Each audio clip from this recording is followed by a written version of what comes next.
2003 সালে পৌরসভার চেয়ারম্যান থেকে টানা 3 বার নারায়ণগঞ্জ সিটি কর্পোরেশনের মেয়র হয়েছেন ডাক্তার সেলিনা হায়াৎ আইভী। 4 মেয়াদে জনপ্রতিনিধি হয়ে নারায়ণগঞ্জবাসীর আস্থা কুড়িয়েছেন তিনি। এবার তাকে দেখা যেতে পারে রাজনীতিতে, সেটাও আওয়ামী লীগের কেন্দ্রীয় কমিটিতে। গত 5 আগস্ট সরকার পতন ও শেখ হাসিনার দেশত্যাগের পর বিপর্যস্ত হয় আওয়ামী লীগ। হাল ধরার মতো কেউ নেই।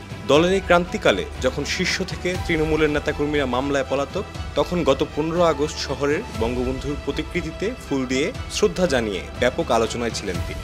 অন্য নেতাকর্মীদের বাড়িতে হামলা হলেও শান্তি আর স্বস্তিতেই আছেন সাবেক এই জনপ্রতিনিধি। আওয়ামী লীগের একাধিক নেতাকর্মী জানান, দলের সভানেত্রী সহ অনেকেই এখন দেশে নাই, কিন্তু আওয়ামী লীগের রাজনীতি সচল করার উদ্যোগ আছে। সেটার অংশ হিসেবেই ক্লিন ইমেজের লোক এ সময় বেশি প্রয়োজন। এরই মধ্যে সাবেক স্বরাষ্ট্র প্রতিমন্ত্রী সোহেল তাজকে নিয়ে আলোচনা থাকলেও তিনি দায়িত্ব নিতে অপারগতা জানিয়েছেন। এবার আলোচনায় সামনে এসেছে আইভীর নাম। সামাজিক যোগাযোগ মাধ্যমেও আইভীকে ভবিষ্যৎ আওয়ামী লীগের কেন্দ্রীয় কমিটির সাধারণ সম্পাদকের মতো গুরুত্বপূর্ণ পদে দেখা যাবে বলে প্রচারণা চলছে।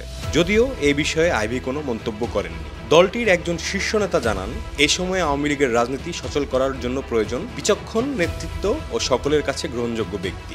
বর্তমান সরকারের উপদেষ্টাদের একটি বড় অংশের সঙ্গে আইভীর আগে থেকেই ভালো সম্পর্ক। কিছুদিন আগেও উপদেষ্টা পরিষদের সদস্য রিজওয়ানা হাসান সিটি কর্পোরেশনের একটি অনুষ্ঠানে এসেছিলেন।